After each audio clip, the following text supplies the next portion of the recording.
مسیح میں آپ کی سلامتی ہو۔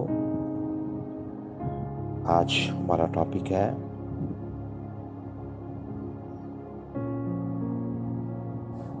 کیوں اور کیسے خداوند ہمیں رہنمائی کے لیے بلاتا ہے۔ خداوند ہمیں رہنمائی کے لیے بلاتا ہے۔ مسیحی صدیوں سے قیادت کے عنوان پر بحث کرتے رہے ہیں کہ کیا رہنمائی بائبلی اصول ہے؟ کیا ہم رہنما کے بجائے اس کے پیروکار یا شاگرد ہونے کے لیے نہیں بلائے گئے؟ کیا ہمیں بڑا بننے یا حکمران بننے کی بجائے خادم ہونے کے لیے نہیں بلایا گیا؟ کیا ہم دیانتداری کے ساتھ یہ کہہ سکتے ہیں قیادت یا رہنمائی بائبلی طریقہ کار ہے یا بائبلی بنیاد ہے؟ جب ہم بائبل کا بغور مطالعہ کرتے ہیں تو ہمیں پتہ چلتا ہے کہ قیادت ایک حقیقت ہے اور یہ خدا کے ارادہ سے ہے۔ صرف خداوند یسوع مسیح ہی آخری رہنما نہیں ہے بلکہ اس نے ہمیں بھی رہنمائی کے لیے بلایا ہے۔ رہنمائی کے لیے پیدا کرنا۔ غور کریں، بائبل میں انسانیت کی پہلی تعریف ہی قیادت سے متعلق ہے۔ خدا نے ہمیں رہنمائی کے لیے منصوبہ دیا تاکہ ہم اختیار اور حکومت کر سکیں۔ پیدائش 1:26 کے مطابق مجھے اور آپ کو رہنمائی کے لیے پیدا کیا گیا ہے۔ ہم غور کرتے ہیں اس حوالہ پر۔ پھر خدا نے کہا کہ ہم انسان کو اپنی صورت پر اپنی شبیہ کی مانند بنائیں اور وہ سمندر کی مچھلیوں اور آسمان کے پرندوں اور چپاہوں اور تمام زمین اور سب جانداروں پر جو زمین پر رینگتے ہیں اختیار رکھیں۔ پیدائش 1:26۔ نمبر 1، خداوند کی صورت پر بننے کا مطلب ہے کہ ہم خدا کے لیے تخلیق ہوئے تھے۔ 26 آیت کے مطابق ہم خدا کی صورت پر بنائے گئے ہیں۔ اس کا کیا مطلب ہے؟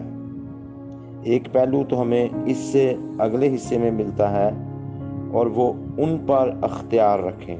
اس کا مطلب یہ ہے کہ خدا اس حقیقت سے آگاہ تھا کہ ہم اختیار اور حکومت کریں گے۔ نمبر 2، خدا نے انسان کو کل زمین پر اختیار بخشا۔ ہم دو ہی حیثیت سے مطمئن ہوتے ہیں، پہلی یہ کہ خدا کے اختیار میں رہنا اور دوسری ساری دنیا پر اختیار حاصل ہونا۔ جب ہم خدا کے اختیار میں رہیں گے تو پھر سیکنڈلی خدا ہمیں ساری دنیا پر اختیار دے گا۔ خداوند نے ہمیں اس کے لیے بلایا ہے۔ اب ہمیں اس کا مطلب جاننے اور سمجھنے کی ضرورت ہے کہ خداوند کس طرح رہنمائی چاہتا ہے۔ نمبر 3، اگر خداوند نے ہمیں حکمرانی کے لیے کہا ہے تو یقیناً ہمارے اندر ایسا کرنے کی قابلیت ہے۔ خداوند ہمیں کبھی ایسی بات نہیں کہتا یا ایسا حکم نہیں دیتا جو ہم کرنے کے قابل نہ ہوں۔ میں اور آپ رہنمائی کی قابلیت رکھتے ہیں، اسی لیے خداوند نے ہمیں تخلیق کیا اور ایسا کرنے کا حکم دیا۔ آپ کی شخصیت اور نعمتیں یا تحفے کی بنیاد پر خداوند نے آپ کو اتنی قابلیت اور لیاقت دی ہے کہ آپ رہنمائی کر سکیں۔ نمک اور روشنی ہوتے ہوئے۔ نئے عہد نامہ میں خدا نے ہماری اس بلاہٹ کو ایک دوسرے طریقے سے پورا کیا ہے۔ متی 5 باب اور اس کی 13 سے 16 آیت، تم زمین کے نمک ہو، لیکن اگر نمک کا مزہ جاتا رہے تو وہ کس چیز سے نمکین کیا جائے گا؟ پھر وہ کسی کام کا نہیں سوائے اس کے کہ باہر پھینکا جائے اور آدمیوں کے پاؤں کے نیچے روندا جائے۔ تم دنیا کے نور ہو۔ جو شہر پہاڑ پر بسا ہے وہ چھپ نہیں سکتا، اور چراغ جلا کر پیمانہ کے نیچے نہیں بلکہ چراغ دان پر رکھتے ہیں، تو اس سے گھر کے سب لوگوں کو روشنی پہنچتی ہے۔ اس طرح تمہاری روشنی آدمیوں کے سامنے چمکے، تاکہ وہ تمہارے نیک کاموں کو دیکھ کر تمہارے باپ کی جو آسمان پر ہے تمجید کریں۔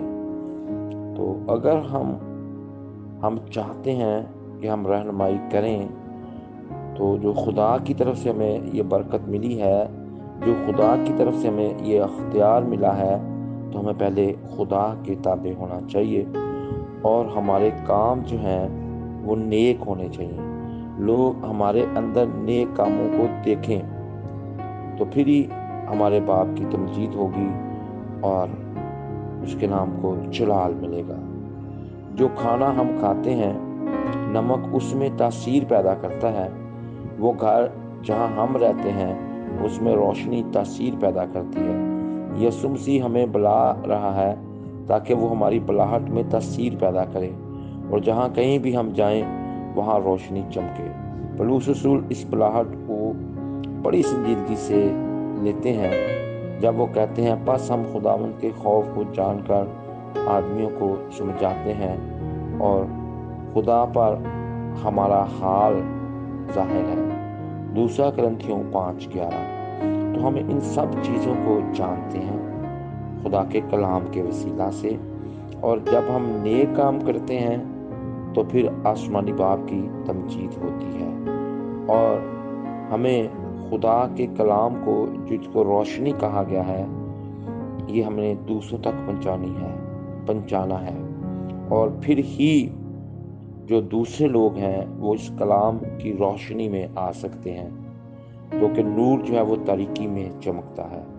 بہت سے ایسے لوگ ہیں جو تاریکی میں ہیں، تو خدا کا کلام جو ہے یہ روشنی ہے، ہمیں اس کی روشنی ان تک پہنچانی ہے، یہ لوگوں کی رہنمائی کرنی ہے کہ وہ خدا کے پاس آئیں، اور خدا میں ان کے پاس ان کو اختیار دیا جائے گا تاکہ وہ رہنمائی کریں، اور پھر ان کو برکت پر برکت ملتی جائے گی، اور وہ دوسروں تک خدا کے کلام کو پہنچائیں، اور اس میں خدا نے سب سے پہلے ہمیں خدا اپنے پاس بلاتا ہے، اور ہمارے اندر جو ہے وہ نمک کی تاثیر اور روشنی کی تاثیر بڑھتا ہے، پھر ہم اس اثر کو دوسروں کے پاس لے کے جا سکتے ہیں۔ پہلے ہمیں خدا کے پاس جانا ہے تاکہ خدا ہمارے اندر نمک اور روشنی کی تاثیر پیدا کرے، پھر ہم دوسروں کی رہنمائی کے لیے جا سکتے ہیں۔ جس طرح یسوع مسیح نے شاگردوں کو اپنے پاس پہلے بلایا، اپنے ساتھ 3.5 سال رکھا، پھر ان کے اندر نمک اور روشنی کی تاثیر پیدا ہوئی اور وہ دوسرے لوگوں تک پہنچے۔ اسی طرح ہمیں پہلے خدا کے حضور آنا ہے، اس کے ساتھ وقت گزارنا ہے، اور اس اختیار کو حاصل کرنا ہے جو باغ عدن میں کھویا گیا تھا۔ کلام حق کا پڑھا اور سنا جانا ہمارے لیے باعث برکت ہو۔